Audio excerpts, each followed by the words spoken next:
की आज अनेक शेतकऱ्यांच्या मनामध्ये या तणनाशक वापरण्याबद्दल शंका कुशंका आहेत.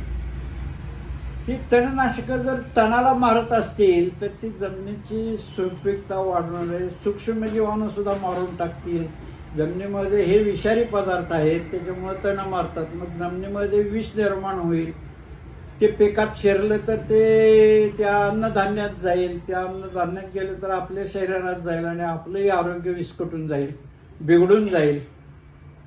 मग ही तणनाशकं वापरायची हे तुम्ही कसं काय सांगता, अशी साशंकता बरेच निर्माण केली जाते. ह्याच्यासाठी सूक्ष्मजीवशास्त्राच्या अनेक पुस्तकामध्ये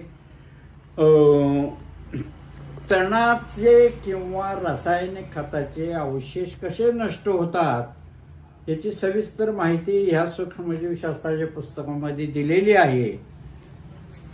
ह्याच्याला असं नाव आहे की बायोडिग्रेडेशन ऑफ पेस्टिसाइड म्हणून. हा सूक्ष्मजीवांच्याकडून जमिनीचं शुद्धीकरण होतं. जागेला जर सेंद्रिय पदार्थ कुजवले तर कुजण्याच्या क्रियेतून अनेक रसायनं निर्माण होतात आणि त्या रसायनं निर्माण झालेल्यांचा ज्यावेळेला तणनाशकाच्या किंवा कीटकनाशकाच्या वेगवेगळ्या रसायनांच्या अवशेषाशी संबंधित होतो त्यावेळेला काही वेगळेच पदार्थ निर्माण होऊन हे अवशेष पूर्णपणे नष्ट केले जातात.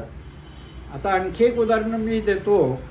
ते असं आहे की एक जमिनीच्या भागात तुम्ही तणनाशक तण मारून टाका आणि दुसऱ्या जमिनीच्या भागामध्ये तुम्ही हातानं निंदणी करा आणि ती मुळासकट उपटून टाकून द्या, तिथंच टाकून द्या.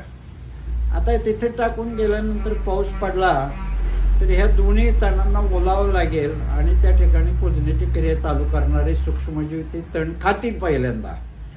आता ते तण जर विषारी झाला असेल तर पहिला सूक्ष्मजीव त्यांना खाल्ल्यानंतर तो मरून जाईल आणि मग बाकीचे कुठलेही सूक्ष्मजीव त्या ठिकाणी त्या अवशेषाला तोंड लावणार नाहीत आणि फक्त उपटून टाकलेले किंवा भांगलून वर तण टाकलेली तीच कुजतील आणि तणनाशकांना मारलेली तण कुजणारच नाहीत अजिबात. तशीच तिथे वर्षानुवर्ष राहतील.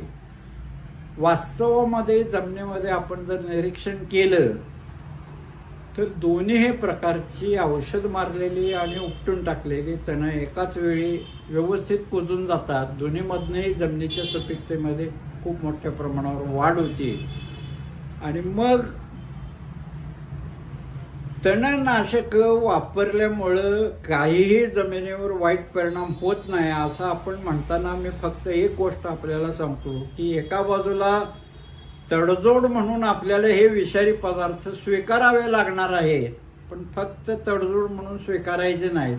एका बाजूला विषारी पदार्थही वापरायचे आणि दुसऱ्या बाजूला हे विष विघटन होऊन संपून जाण्याची प्रक्रियाही जमिनीत चालू ठेवायची आणि हे तणाचे किंवा कुठल्याही रसायनाचे विशेष भाग नष्ट करून ठेवणारी प्रक्रिया चालू केली तर जमिनीला, पिकाला, विषारीपणाला किंवा आपल्या आरोग्याला कुठलाही धोका नाही. आता ह्याच्या पुढची एक गोष्ट मी सांगतो ती अशी आहे की माझ्या आयुष्यामध्ये पिकाचं उत्पादन कमी झाल्यानंतर मी जे तणनाशकाचा वापर करून जमिनीमध्ये सेंद्रिय कर्ब वाढवला त्यावेळेला जमिनी माझ्या सुपीक झाल्या. मला उत्पादन समाधानकारक मिळायला लागलं आणि माझी आर्थिक संकट या तणनाशकानेच दूर केलं. आज बाजारमध्ये तणनाशकं आहेत म्हणून शेती चालू आहे. मनुष्यबळ टंचाई हा शेतीतला सगळ्यात ज्वलंत प्रश्न आहे आणि तो मिटवण्याचं काम बऱ्याच प्रमाणामध्ये शेतीत तणनाशकं करत असतात. तेव्हा तणनाशकाला घाबरायचं काही कारण नाही.